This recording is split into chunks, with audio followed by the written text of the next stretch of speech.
1, 2. Check 1, 2, 1, 2 testing. 1, 2, 1, 2. We are live today. That's where we be. It's Friday. It's Trump Day. Yes, the Honorable Donald J. Trump has touched down in the city of St. Louis. And the party's on the plaza. It's going down. Yeah, today is March 11th, 1-1, prime number. Yeah, primes. Prime time. Well, stuff goes into 21. Somewhere around there. Yeah, but it's the news, though. Hi, y'all. What's happening? What it do? Pimp. And playettes. Go out and get you some fish today. Walk up on the first Catholic church you see if they frying some fish. Because it's Friday, baby. You did? Some fish today. Yeah. You know, fish fried Fridays. That's how we doing it. You know, in Asia, they got French fried Fridays. Or they actually French fry their fish. They cut it all in little nice strips and dip it in peanut oil or sesame butter. Whichever one they got on hand. It's delicious. I heard. Sesame seed butter. Yeah. Shout out to all those that are participating and listening this Friday. Hope you're getting paid. And don't pay no bills. Fuck that shit. Just save your money. Sit on it. Let it get old. What's the purpose? Let it get old. What is the purpose? Yeah, today quick money fact. Most money made by, the people who make money. They call it the Federal Reserve, but in actuality, American money is made by a company that exists in the Netherlands. And it's made out of 20% linen, which is waterproof, by the way.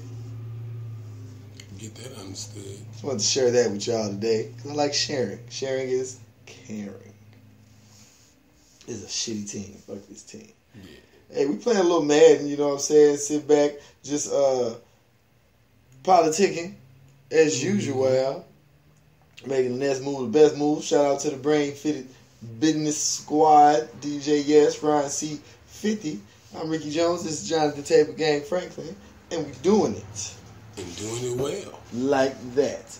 In today's news, at a Trump rally. Then I just said I was finna get this motherfucking Larry. You did. In today's news, at a Trump rally, look at this old individual who was with a very diverse group of people, a lesbian. Yeah. A Muslim. No. We have to say it correctly, brother. Shouts to Roosevelt Mitchell. The people. The third. And nothing to that extent, brother. It was a white woman. Okay. A Muslim. And a gay man.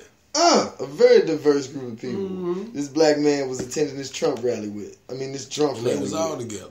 Yeah, and they was at the Trump rally, and the brother got kicked out. And ooh, look at that old life. As he was getting kicked out, he was being kicked out by some guys in uniforms who had the word sheriff written on it. Yeah. You know, they were possible officers of the law. I don't know. You know. Shout out to Roosevelt Mitchell III for informing me of that information today. Appreciate you, brother. Solid guy. A lot of fuckery going on in Trump rallies. I be watching like YouTube sometimes, I say this. And I like to watch everybody talk about the politics and shit because it's fun. Yeah. And a lot of people, dog, especially the past like 3 weeks, are being very contradictory. But they're not addressing how contradictory they're being and nobody's telling them either. Like, I remember a couple weeks ago, motherfuckers was like, you need to stay. Okay, for a couple weeks. This all started hellas ago. When people started running for campaigns and they was running up on these people at their podiums and taking the mic from them. It happened to everybody. Bernie, Hillary, all of them. It happened to all of them. Everybody's like, yeah, y'all keep doing that shit, man. Get your voice out there. Let people know. Soon as they start doing that at Trump rallies and niggas start catching that Molly and that WAP, all of a sudden, hey, y'all need to start going to them rallies. It don't even make sense to go. Ain't nothing productive coming out of y'all doing that. Come on, wait a minute. You was patting niggas on the back. Science? Y'all was patting niggas on the back for doing that a minute ago. Now y'all like, hey, it don't make sense. Y'all goofy. Stop being goofy. Y'all scared. That's what you is. You nuck if you buck. Scary ass nigga. Nuck if you buck. Who's that nigga up there on that jig, boss? That's what I don't know.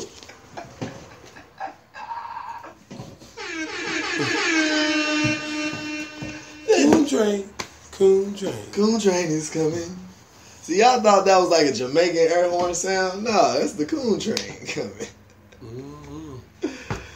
The Sambo Showdown. Hey, I got a recommendation. Not a book today. It's actually a film. Who's this nigga up here on this jig, boss? That guy?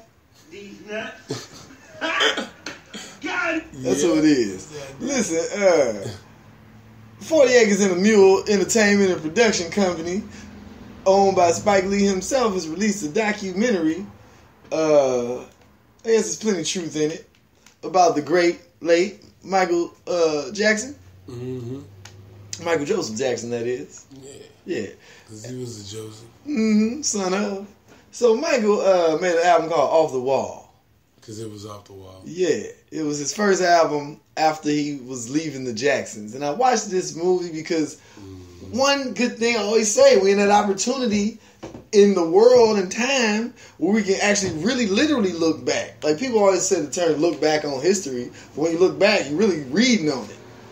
Or listening to somebody talk about it. We can literally now look back on history. We can see a 19-year-old Michael Jackson sitting in Club 54 talking about how, look, I don't drink, do drugs, or nothing, and I really don't go to discotheques often.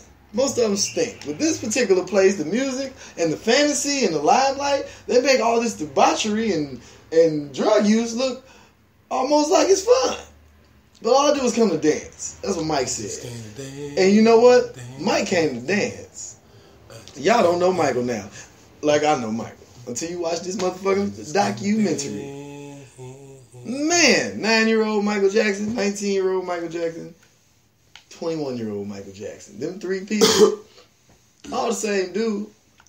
But his level of consciousness and security as a person was so dope that he can say, man, I'm going to create a whole entity and image that's bigger than anything ever. And the only people that will really know what I'm doing is people who've already done it. People might like me, be fans, and love what I'm doing, but it's also that flip. If you don't get the respect from the people who actually do the same craft and art, then it's almost like, all right, you just put there to sell. But this nigga sold, and every single person he ever came across in the business of music was like, this nigga here. Even people who was teaching him. People who never really taught them something directly from Mike. But motherfuckers he was just sitting listening to. You learn the simple shit. You always thought that certain songs sound like certain people. They did because they made them. Can't help it. You always thought it sounded kind of Stevie Wonderish. Because it is Stevie, goddammit.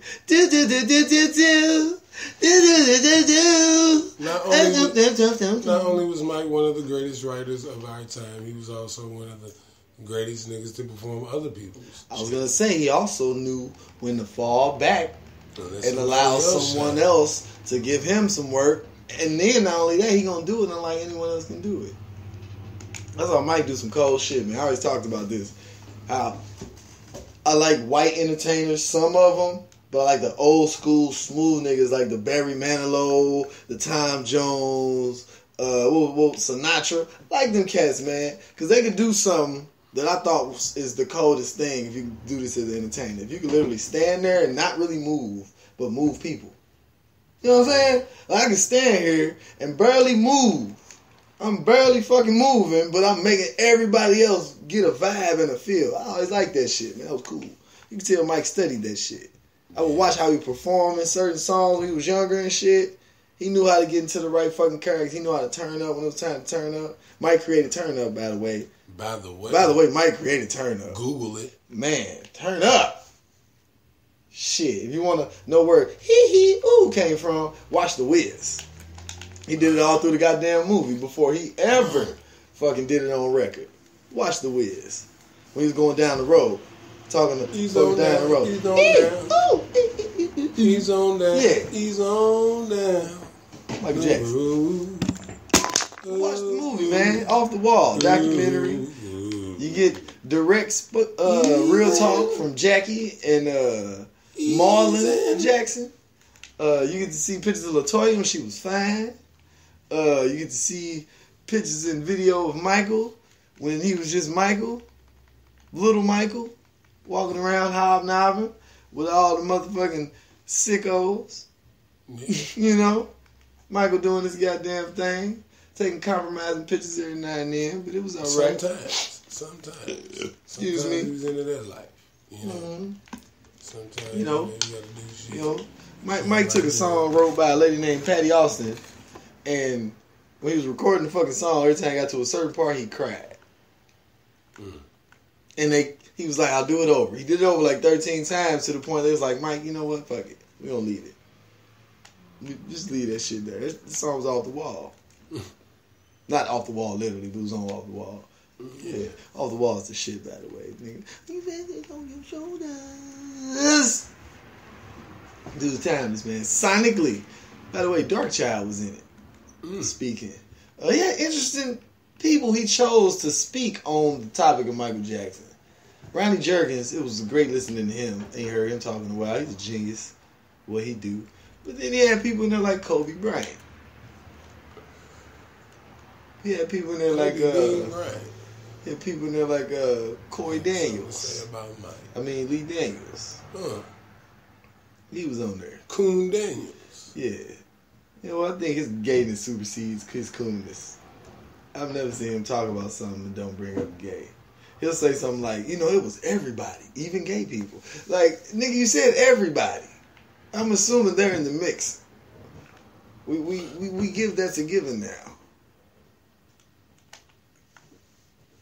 Lee Ryan. Question. Why Tyler Perry still doing plays and going around the goddamn country in a dress? Because he's comfortable in there. Beyond comfortable. We know he's comfortable. But is it like he has to throw that thing on every few years or he just ain't right? Well, does he like get close to murdering people or something? I don't know, man. I think somebody should hide the dress. Man, if y'all didn't know, Tyler Perry right now is touring the country doing a stage play. I think it's Madea Go to Jail or Madea Go to the Mosque or something. Madea gets fucked in jail. Madea doing something again. And obviously there's only one and only Madea. Now, here's my thing. Is he going to pull a Martin Lawrence and get another person to start dressing up too with him to play like a side character? Because remember, Big Mama's House 3, he got young dude to dress up with him because he got old after a while. Brandon T. Jackson. He's alright. I ain't gonna say he's a good actor. Shout out to Brandon for getting his initiation out the way. Yeah, I ain't gonna say he's a good actor. I mean, he's got one fucking lane for real. He does it. He'll get a buddy cop movie one day. I think he can play Buddy in the buddy cop movie. Yeah, probably with Tyler Perry. But anyway, man, it's just strange to me. Like, years ago, I would say, all right, Tyler Perry is a huge movie producer. He got a movie studio. Why is he still acting? People be like, maybe he love acting, or why would you pass up a check? I'm like, it ain't about that, but acting, that takes a lot of time away from a big business like running a movie studio. Spielberg don't be in, they be like, well, Tarantino be in his movies. I'm like, but he don't do other people movies. Right. He don't audition or get a script and learn somebody else's shit and go do it. But Tyler Perry do that shit. So it's this always this weirdness of when I see black people supposed to be owning some shit, they never do ownership shit all the time. Right. You know, when I see Oprah sliding and wanting to do movies and shit, I'm like, why is Oprah doing a movie? Like, is a movie really that awesome? It ain't a guaranteed million every time you get a movie. It ain't a guarantee the movie gonna make money. They make movies every fucking day. Why is Oprah, who owns Harpo Productions, TV channels, supposedly owns these, but she's acting in movies? Wasn't she in The Butler? Well, they say because she was a producer or something. Fuck all that. Be a producer. Again, I don't see Steven Spielberg hopping in front of the fucking camera. Ron Howard has made spectacular motion pictures. He started off as Opie on the fucking show. Have you seen him acting in anything since he was Opie? Because Opie got on. Opie's a boss. Why would Opie take all the time to learn and go play a character when I can go write some characters, put them on the screen, and get all the money myself? So I'm confused, Tyler Perry. I'll be the hater today, but I'm confused. If I own a movie studio, they like, it's his play, he's producing, and this, that, and other. Yeah, but all the while he's touring the country producing a play, he can't be making movies or TV shows or running a network, or that would seem kind of hard. Kind of like Puffy. I'm running a record label with 12 artists, but I'm making an album. Huh? Y'all don't get my examples? Okay, here's your example. You work at Walmart. The district manager of Walmart walks in. The guy that just runs the 80 stores in your bi-state area. He comes in. Do we ever come in and say, "Excuse me, I'm gonna check out these next 3 customers for you. You go and take a break. I got you, man. Hey, how you doing today? Welcome to Kmart. Can I take your order? Oh shit. Let me show you how to do it. Yeah, can I use your phone number? Are you in the rewards program?" No, he walked through that motherfucker and say, "Hey, y'all, how's it going? My name's Tim. I'm the district manager. I run 80 stores in the bi-state area. This one's running all right. Hey, have a good one." You fucking leave. Because you know why? You don't have time to check people out. You don't got time to stock the shelves. You ain't got time to greet people. Because I'm doing real shit. I'm running a business. So how a dude who runs, again, a movie studio, multiple television shows on TV, multiple movies coming out all around the fucking year, but I got time to put on a dress, take 3 days out a week, and practice rehearsing a stage play with some niggas. I do. Because I don't think Vanessa Williams is in the stage play. I don't even think People O'Brien's in the motherfucker. I'm pretty sure it's just some cast members from the shows you got them on your thing. Where is Christopher Williams when you fucking... If Christopher Williams ain't in your play, it ain't shit. Personally, if you ask me. Where's Tank? If Christopher Williams or goddamn me, my man ain't in it, it ain't a play. My man Powell. If Clifton Powell or Christopher Williams ain't in your play, it ain't a goddamn play. You bullshit. My man Powell. You know, my man Powell. If I ever meet him, Brother Powell. Shit. I feel you, baby, because it's the fiber. Yeah. The fiber. I'ma hit him with it. Yeah. Now you're looking at me now as if you don't know, You don't know what I'm talking about. Fiber. You know, it's like, you break it in your oatmeal. Your shredded wheat. Man, that is an awesome movie, man. I swear to God. The Under Shepherd. Listen, you smell like vomit. You always smell like vomit. You're right. Smells like vomit. What is this? What does that smell? Well, what do you mean? You been throwing up? Huh? Hey, y'all ain't seen that movie. I swear to God, that movie's so great. Like, I like comedies to where they treat the film and the pace of it as if it's a drama. But they bullshit you the whole way through the movie. Ain't no laugh tracks. Ain't no obviously goofy shit with music playing in the background. It's these people seriously acting. Isaiah Washington and what's her name? She's a real actress. What's that lady? These is real actors. She played Bird in the Showtime series of Soul Food. That lady. Yeah, nigga. And Clifton Powell's in it. If I didn't mention.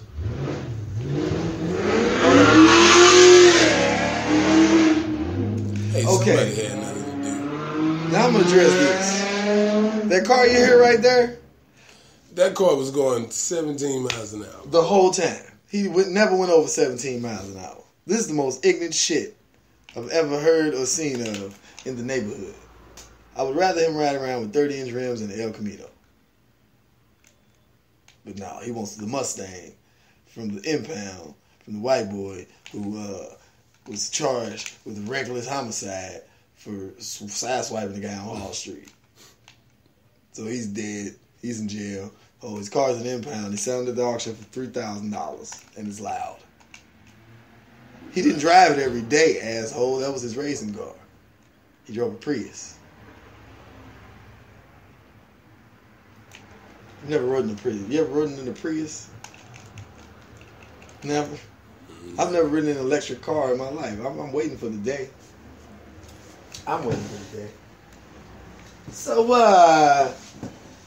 in today's Fugazi news, if you haven't heard, right now, 50 Cent's in bankruptcy court. And for those in the know, you know, people get sued all the time. And most of the time when they get sued, they try to settle out of court. And they be like, oh, nigga, but if you innocent, if you ain't do it, why would you settle out of court? Because the one thing about court is, nigga, they tell you right now, if you gotta tell the truth, the whole truth, nothing but the truth, so help you God. Or you charged with perjury and you go to jail right then and there at that spot. Don't pass go. So, somebody can say something about you and it could be totally true and you have to admit it. Such as how much you make, how much you earn, what you really are worth. That's why Donald Trump don't fucking ever go to court. He settles. Because then people find out he's only worth about $150 million. But I digress. But 50 Cent posted a picture some weeks back. Because the niggas was calling him broke and shit. Yeah. So he posted a picture with all the money and the word broke. Now, I know how much ATM, withdrawal fees are, and I know how much hassle they give you for withdrawing monies from banks. And 50 don't look like he make a lot of show money. So however he's getting his straight cash, maybe he's a barber or something. I don't know. Well, he told the judge that was all fake money. Exactly. That wasn't even my money, yeah. Because of the games 50 Cent played. You can't tell the difference between fake and real money, Yana. Yep. How are you a judge? I'm sorry. It's just like when you take a picture. Oh, it's cocaine in that picture. No, Judge, it's not. No, it's powdered sugar. We was having a bake sale. I was re-upping on the cookie orders. What are you talking about, Judge? Joe Brown. Is Mathis still on TV? Judge Mathis still on TV. Do you know this? Yeah. He grew his mustache 5 more feet. That's what's up, man. Yeah. Hey, shout out Judge Gregory Mathis, man. You ever heard the interview where Greg Mathis was on Wendy Williams back in the day? No, I didn't hear that. You haven't?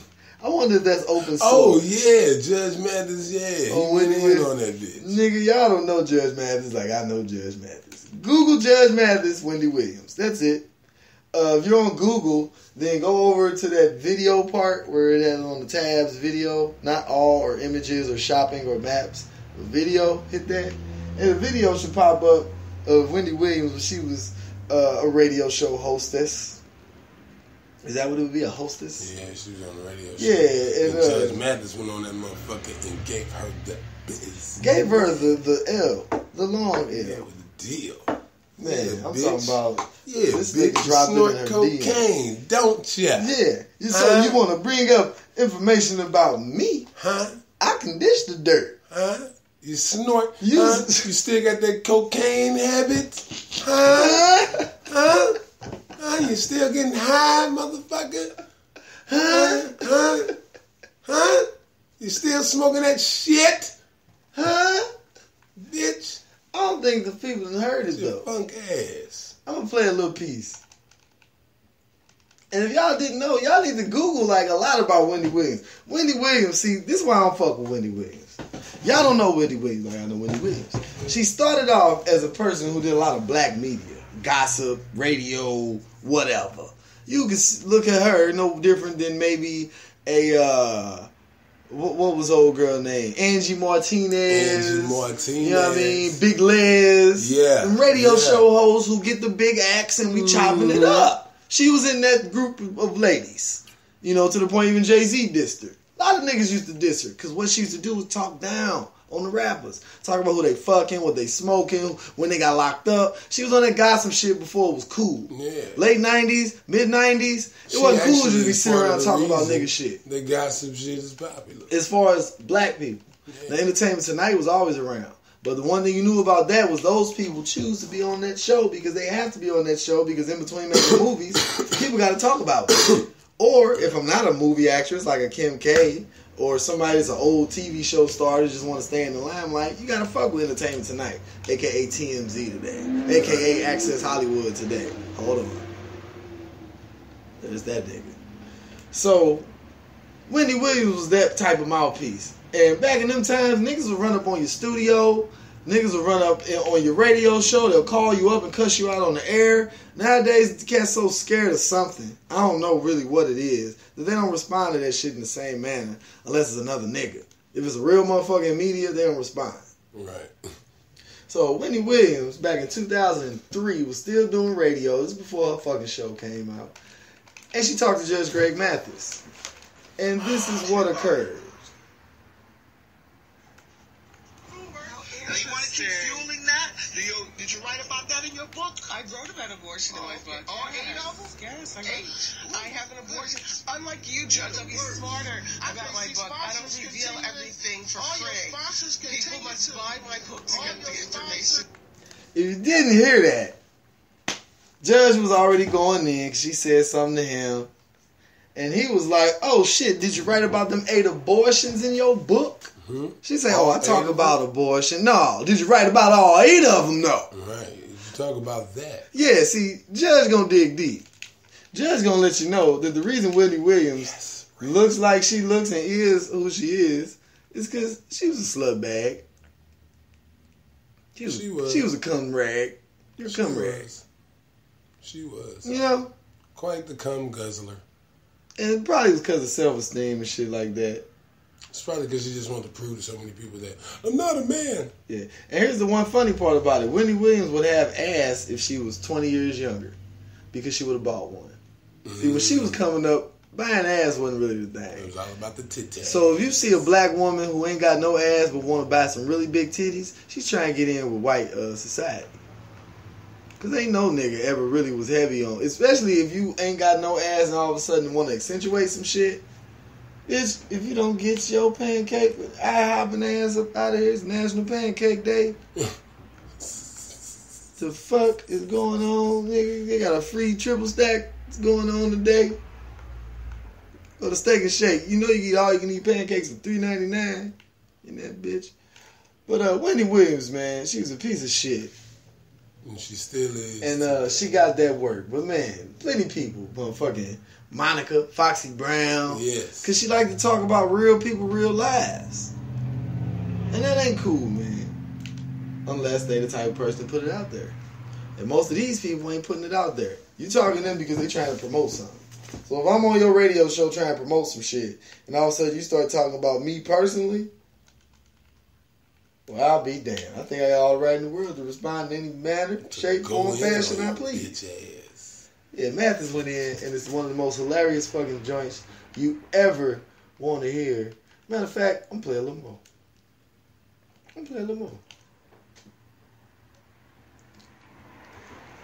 Let's see. Let's go to about here. I mean, this shit is just dumb hilarious to me. I love it. The Bumble Clot's going on, Bumble Clot. Oh, y'all gotta excuse us. Excusez-moi. Yeah. You gotta excuse me. Pardon us. We're having small technical difficulties here. It ain't small. At the news. It ain't major either. And, while I'm waiting on that, Tiny and T.I. are having another child. Wow. That's what married people do. Make beautiful babies and they stay together. Because we put the cock in all the way. And let the ass cheeks get tight. All the way. Oh boy, hey, I already knew what I was in for. My pull-out game ain't strong. Glad I found me one.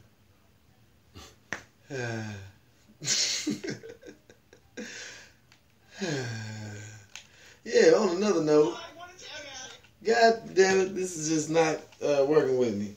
So yeah, don't take my word for it, Google it. And shout out to Judge Gregory Mathis. Man, ain't no more dope popping. I ain't got nothing again. I see. Yeah. Hey, well, it's Friday, and we're going to cut this show a little short today just because it's Friday. Yeah, and we ain't got no weed. Yeah. Be on the lookout. This has been the news brought to you by Brain50.com, SoFi Hair Gallery, Westside Barber and Beauty. And, why you always lying? Why you always lying? Ooh, oh my gosh. Stop fucking lying. Yes, I You know you support Donald Trump. You know you do. I want to give it up in the meantime. Just everybody out there holding it down, keeping it real, raising your babies, feeding your kids, and just overall keeping your hair combed. Because motherfuckers that don't can comb their hair, bro. I can't help it if I wanted to. Even if I could. No. I'm about to watch this Michael Jackson documentary for about 30 minutes. Hey, this has been the news. And I think we'll be back Monday. We might. Peace out, motherfucker. Peace out, motherfucker.